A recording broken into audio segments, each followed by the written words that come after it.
You know what I'd love to know, and I've never heard anybody talk about who went through it. There's a word that's not even known to some of the younger people, younger than us, a starlet. You don't hear that word anymore. But that used to be a young actress in Hollywood who came and went, usually. And some of them remained. And legendary Howard Hawks, wasn't it? Did he actually discover you? Or were you you were one of the Howard Hawks names? Yes, I'm one of the unknowns that he put in his movies. He didn't find me, but somebody found me and said, if you're going to choose an unknown again for your next picture with John Wayne, as you often do, I've got somebody you should see. And so he said, well, okay, send her in, like he did with hundreds of others. And he boiled it down to two actresses that he tested. Capucine was the other one. Oh, yeah. And fortunately, her French accent was very heavy. And I got it. He boiled it down to the two of you, and you rose to the top, or whatever. Yeah.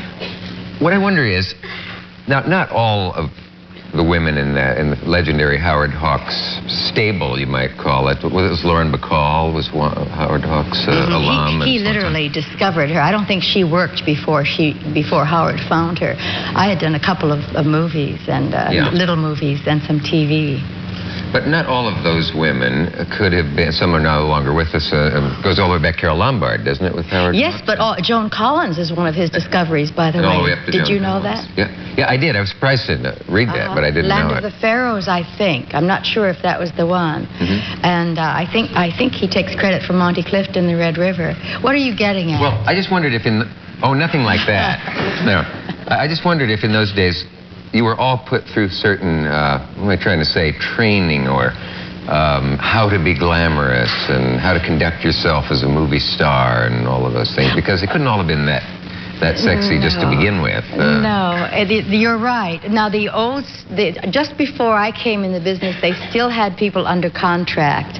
As we know, the Rock Hudson type of contract, where they groomed you and sent you to certain premieres and parties and paired you with people and put you in movies. Well, Howard was a little like that, like with Betty Bacall, because he made several pictures with her. But with me, he sold my contract to Warner Brothers. And therefore, I was under contract to Warner Brothers, and they put me in a couple of, I guess, 2 or 3 movies.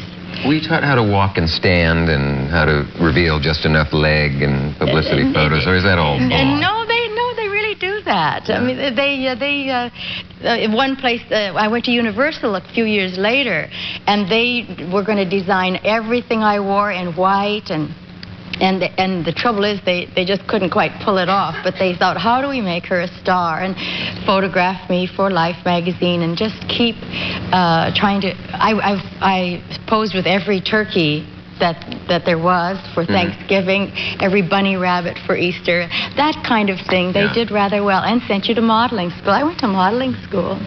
Not to be a model, just to learn how to walk. You walk with a book on your head? I don't think so. They always say the Ziegfeld girls walk with books on their head, and it does improve your carriage and your bearing. Oh, yeah, I think so. Yeah. The trouble is I learned to do that in flat heels, in bare feet, because I love to go barefoot. Yeah. Then I had to try to do the same thing in high heels. I don't walk very well anymore. Really? Yeah, too many years of high heel policewomaning? I don't know if it's, well, it could be too many years, or just, I don't know. Your arch is second only to the one in Paris. That's what makes it tough for me to put boots on. But that's an arch that a ballet dancer would just envy.